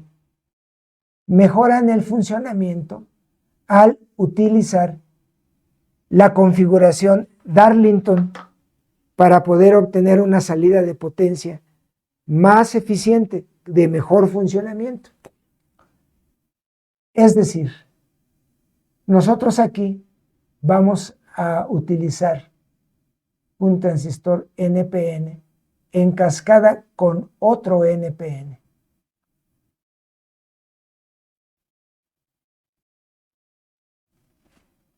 Y lo mismo vamos a hacer para el PNP.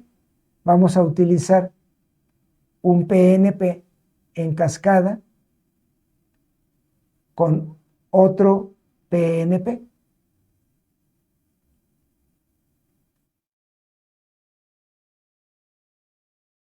Vamos a ponerlo así.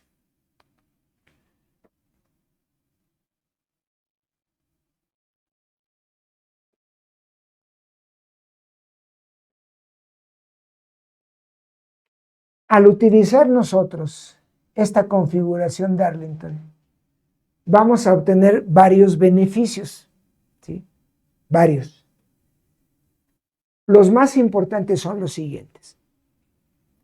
Al utilizar el Darlington, la beta Darlington viene siendo una beta grande, que por lo general es el producto de beta 1 por beta 2, y para el caso de este otro transistor, la beta Darlington igual, vamos a llamarle beta 3 y beta 4, es beta 3 por beta 4. Es decir, con configuración Darlington, la beta aumenta sustancialmente. Si, por ejemplo, usted utilizara transistores individuales que tengan una beta individual de 100, usted la beta Darlington la va a obtener 100%. Eso nos va a dar 100%. Nos da como 10,000 de beta. Y para el de abajo igual. Si cada beta de cada transistor es de 100, la beta Darlington es como de 10,000. ¿Qué significa una beta tan grande de 10,000? Pues significa dos cosas. Una, que las corrientes de base son muy pequeñitas, pero muy pequeñas. Lo cual implica que la etapa de salida no va a ejercer efecto de carga sobre las etapas anteriores, ni sobre el multiplicador de voltaje base emisor. Eso quiere decir que la etapa de potencia con corrientes muy pequeñas de base va a poder operar. Pero eso tiene otra implicación, otro beneficio. El tener corrientes de base tan pequeñas significa que la impedancia para entrar a la etapa, es muy grande la impedancia de entrada a la etapa de clase AB. Y eso es muy beneficioso, por lo mismo. Al considerar que la impedancia de entrada es muy grande, dado que las corrientes de base son muy pequeñas, entonces eso ejerce un efecto de carga mínimo sobre las etapas previas. Y eso es muy beneficioso porque eso aumenta la ganancia. Por otro lado, lo podemos ver a la inversa.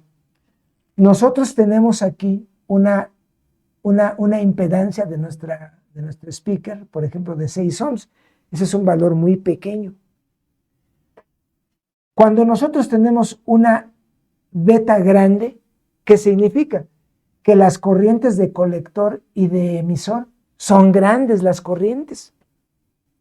Y si las corrientes son grandes, quiere decir que la resistencia de salida que ofrece la etapa es muy pequeña la resistencia o impedancia, y por eso circulan corrientes grandes.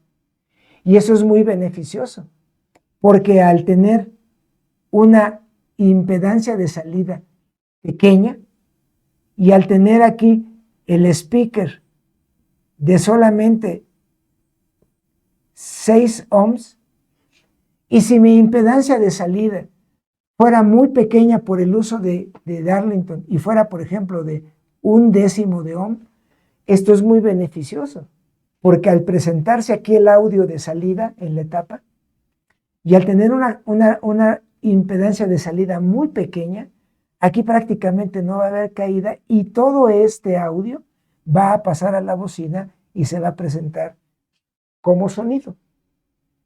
Entonces, la configuración Darlington mejora la ganancia de voltaje, o más bien dicho, la ganancia de potencia de la etapa, aumenta la impedancia de entrada y disminuye sensiblemente la impedancia de salida para poder proporcionar una mejor transferencia de la energía al speaker sin sufrir mucha pérdida.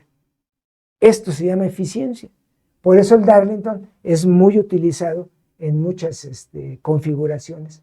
Obviamente, al tener aquí 4 transistores, se necesita modificar el multiplicador para que ahora me ofrezca 0.5, 0.5 ya es 1 volt, 0.5 y 0.5 ya son 2 volts. Ahora necesito que el multiplicador me dé 2 volts para polarizar los respectivos transistores. Pero eso no hay problema. El diseñador con R1 y R2 puede acomodar los valores a manera de que me proporcione 2 veces el voltaje, perdón, 4, en este caso será 4 veces el voltaje base emisor. Lo multiplica. Y obviamente este transistor tiene mejores características de estabilización porque, repito, así como los diodos base emisor de la salida son sensibles, el multiplicador también lo es y se va a ajustar inmediatamente a los requerimientos de voltaje que soliciten los Darlington en este caso. Muy bien. Esto es lo que teníamos preparado para ustedes. Es solamente un adelanto de lo que nosotros vamos a manejar en el curso de amplificadores que próximamente ya va a iniciar y que SICAP oportunamente les hará la invitación para que aquellos que gusten nos puedan acompañar. Y todo esto que ahorita hemos explicado lo vamos a manejar todavía de manera más amplia en el curso, además de la otra tipo de amplificador muy importante, que es el amplificador de clase D o digital o de PWM, que también se explica con amplio detalle. Entonces, vamos a agradecer su participación en esta clase, espero que les sirva. Ya los detalles de servicio, de cómo debemos de enfrentar las mediciones de esta etapa, ya en el curso nosotros lo vamos a plantear, lo vamos a explicar con bastante detalle. Gracias por acompañarnos y nos estamos viendo en el curso. Bien amigos, pues hemos concluido esta masterclass con equipos de audio, ¿sí? Hablando de la cuestión de amplificadores. El ingeniero pues nos dio temas muy importantes, temas muy buenos que nos llevamos. Imagínense cuánto conocimiento nos vamos a llevar en el curso que va a iniciar dentro de 2 sábados o en 15 días, como decimos aquí en México. ¿sí? Ya vamos a iniciar ese curso, un curso completo de 12 sesiones, en donde vamos a ver todos estos temas de amplificadores. Hoy nos llevamos temas muy importantes, imagínense cuánto más nos vamos a llevar. Qué gusto tenerlos aquí en nuestro canal de YouTube. Nos vemos en la próxima Masterclass que vamos a tener para ustedes. Y suscríbanse, denle like al video si les gusta, si les gustó este tema. Denle like para que el profe se motive y podamos seguir brindando este tipo de conocimiento para ustedes. Un abrazo a la distancia, nos vemos pronto.